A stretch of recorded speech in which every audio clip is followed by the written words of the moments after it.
Paul and Danny regret buying their fancy new motorhome because it has so many problems. I was embarrassed that I even purchased this thing, $800,000.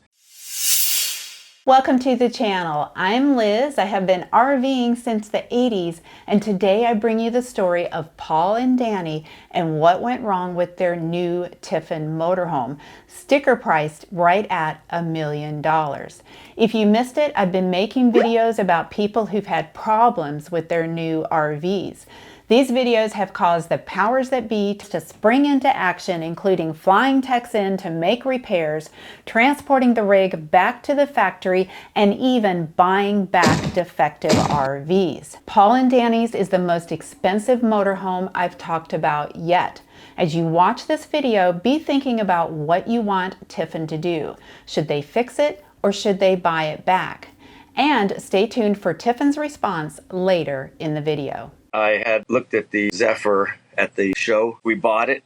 In the last 25 years, I've had everything from a Liberty, Prevost, all the way down to this Zephyr. I bought it in April 2024 in Ocala, General RV. That night, we stayed in it. We noticed that the hot and cold water, it was reversed. And there was a few other items that the refrigerator, and they said best to take it back to the factory. Drove it straight to Red Bay. They didn't believe the water. First of all, they said this is impossible because one of the Tiffins goes through this whole motorhome and he's ran that shower and it's impossible. So they got in there, they took it apart. It was plumbed backwards.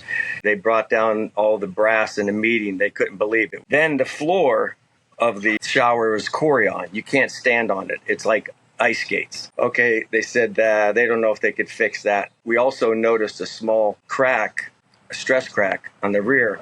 Oh, don't worry about that. It's going to be okay. Their blinkers were wired backwards, which is weird. You put the left blinker on and it shows the right camera. Put the right camera, it shows the left. That was another thing I couldn't believe. When I seen their factory, I know unequivocally how this happened. I've been to several factories for motorhomes, including car factories. I'm fascinated by technology. If I would have went to their factory before I purchased a Tiffin, I would have never purchased one, period.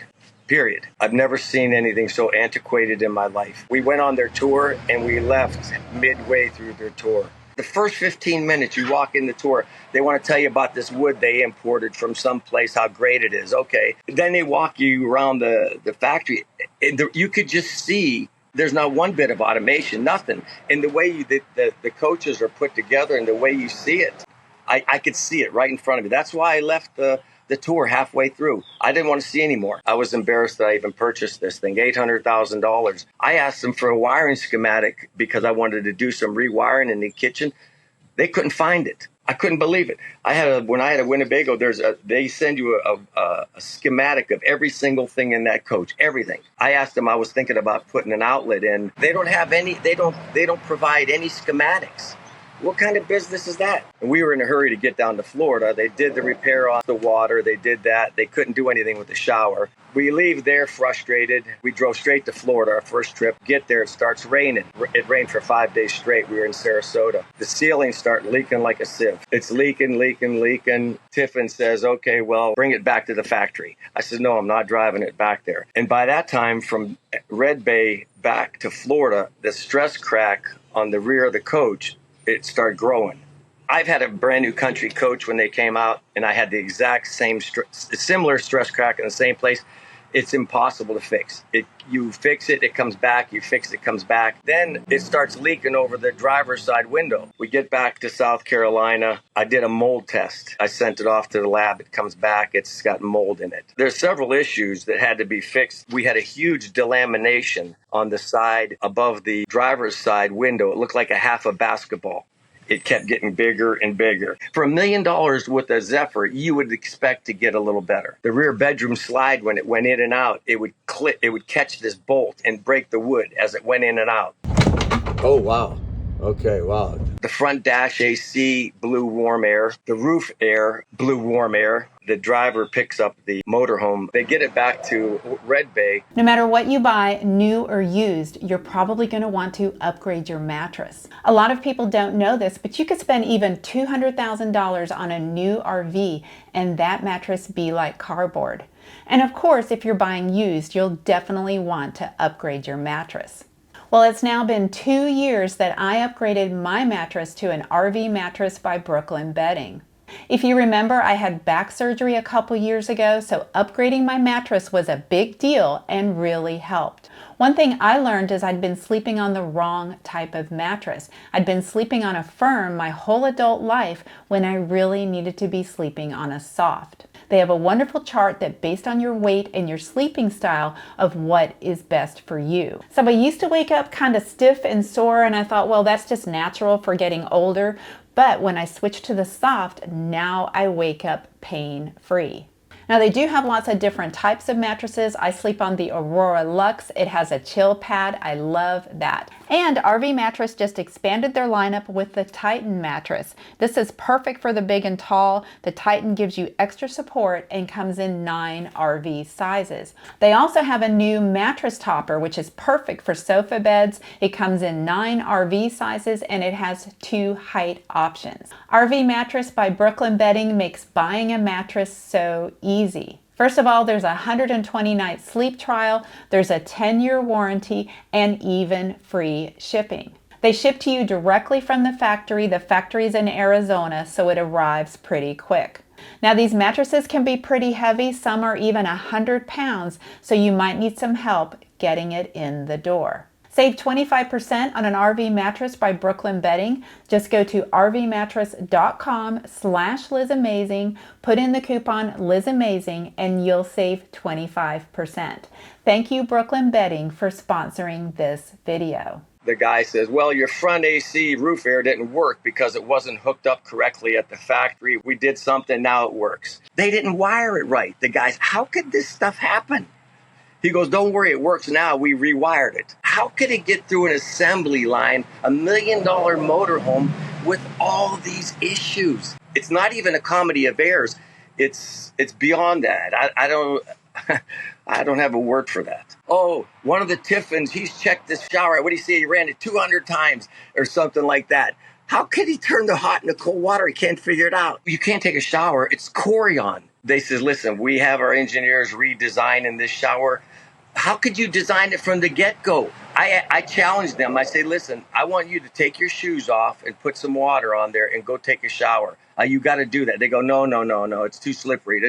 We know that. Here's what they said. They'll go get some of those strips of plastic and put it down there that's got the grit on it. I go, are you kidding me? You're asking me to do this? I go, are you nuts? I go, I'm not doing that. That's crazy. They're engineers, and everybody I spoke with at Tiffin that were in the, I guess, management position, none of them ever owned a motorhome. They've never been in a motorhome, but they work on them. I even said to their design engineers, I go, how do you design these things? I go, has anyone ever tested this stuff? And they just all kind of like shake their head like like a deer in the headlights. When you're at Tiffin and all, there's no accountability. The right hand doesn't know what the left hand's doing. I was talking to the service manager. He said they've been screaming about this for a long time. He says, we know we have issues here. How could you plumb the hot and cold backwards and nobody notices it? How could you wire the blinkers backwards and the guy drives it all the way back to Florida and nobody says anything? This is yet another example of how important it is to get an inspection even at this price point. How could you get a piece of delamination the size of half a basketball on the side of a brand new coach? You have to take that whole skin off the whole side to fix that. Some of these things are just ridiculous. The thing about the mold was an issue too. They said it's not a good mold, whatever it is. I call them and tell them about that. Oh, that's not true. We already have a guy that checked it out and everything. When we were in Florida for that week, you know how humid it is down there, and it rained for like 5 days straight, and it was just, drip, drip, drip, drip, drip, drip, and rain. It was just kept coming in. And that leak, when it rains, all that water puddles up in there. I don't know where it comes from. And all that rain had to be saturated through the roof somewhere. It had to be sitting there. Here's another frustrating thing. They have the motorhome. You don't get any calls. You don't get any response. You can't get through their phone system. I have an easier time getting to my congressman. I call them. I email them. I got to make 10 calls, and then I get a response. I'm in business for almost 40 years. I can't imagine treating a customer this way. I couldn't imagine it. It's still in Red Bay, and right now they're taking it to the mechanical shop to work on the dash air. Then they're going to take it and redo the shower. And mind you, they're taking all this apart, putting it back together, taking the whole shower out of the rear back. Can you imagine what it's going to be like once I get it back? It's going to be a nightmare. I already can see the stress crack growing right now on its way back here, because you're not going to fix that. So when you get a motorhome, especially new, you just want to go for the fun, and and as you go, things start coming, and it's not nice. Now every time we say motorhome, I have like a butterfly in the stomach. It's now more like excitement. I seen how it was built on their factory. I seen how they fix things back over there. I don't have much faith in them at all. I don't. I'm going to have issues down the road with it because of the way it was built. I know we're going to go down this road again once my warranty is over in a year. I'm going to have all these issues. I'm going to have to be pulling teeth to get these guys to stand behind it. If it was something simple like the TV didn't work or something here or there, I would be okay with that. These are serious structural issues. But then again, I have to end up with a brand new $1 million code put back together. For $1 million with a Zephyr, you would expect to get a little better. If it was a car dealership or something, you get a new car, or first of all, it would never happen. It would never happen like that. It frustrates me. And believe me, under protest, I'm doing this little thing. This isn't my jam to do stuff like this, to be slamming. I'm in business as well. But however, these guys need to be held accountable just like any business. I just can't believe how it's the Wild West. I can't imagine driving off the BMW showroom with a crack down the side and they're saying, hey, take it back to the factory, we'll fix it and send it back. How could you come off an assembly line with these many issues? And then you're going to fix it and give it back to me. That's even worse. I told him, I said, listen, I don't even want this thing. Buy it back because we're going to have issues down the road. You can't fix these structural issues. If you build it wrong, how could you repair it and make it right? It's impossible. You should build it right, and that's the end of the story. I don't even know if I would even take a new coach from these guys. I've been fighting with this thing since the day I bought it. You think I run a company, I try to enjoy my life. But when you run into motorhome issues, I've seen some of the people on your channel, it ruins their life. It robs them of a lot of energy. I'm becoming victim to the same thing right now. They need to stand up and be accountable for this. That's the only reason why I'm doing this. They should say, I'm embarrassed to even sell it to you. I'm embarrassed to even fix it. This is a black eye for Tiffin. I mean, Bob Tiffin signs his name in this coach, and this is what I have. And it's so frustrating that brand new motorhome, $800 and some thousand, I don't care if it's $8,000. This is ridiculous. And like I said, if I would have seen the factory before I purchased it, I would have never went back. I would have ran. I wanted them to buy it back so I could go buy a good motorhome. I reached out to Lee Tiffin, the president of Tiffin, and Bob Tiffin's grandson. He responded and he said they will be looking into this and contacting Paul and Danny directly. So stay tuned for an update. What do you think Tiffin should do? Let me know in the comments. And if you found this video valuable, please like, subscribe, and share. It's through the power of social media that these videos are making an impact. So thank you so much for watching and sharing and growing this channel.